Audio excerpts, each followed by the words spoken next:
పాట వినకపోతే నిద్ర పట్టదు. మీరు పాట వినాలంటే నేను పాడినా ఏంటి?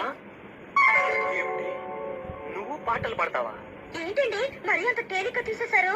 మా ఆశ్రమంలో ఫంక్షన్లు జరుగుతున్నప్పుడు పెద్ద పెద్ద వాళ్ళు వచ్చినప్పుడు నా చేత పాటలు పాడించేవారు.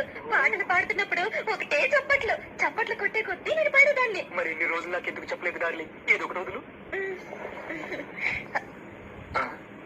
తలుపులు ముయ్యండి. ఏ ఎవరిని వింటారనా? కాదండి, నా పాట మీరు తప్ప మీరు ఎవ్వరూ వినకూడదు. నా పాట మీకే అంకితం. ఓ, ఏం కొట్టేవి నచ్చలేక వస్తానుండు.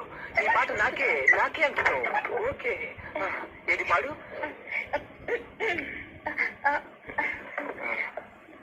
అబ్బా, మీరు నా మొహం అంత చూడకండి, నాకు సిగ్గేస్తుంది. నీ మొహం చూడకుండా ఇంకేం చూడమంటావే?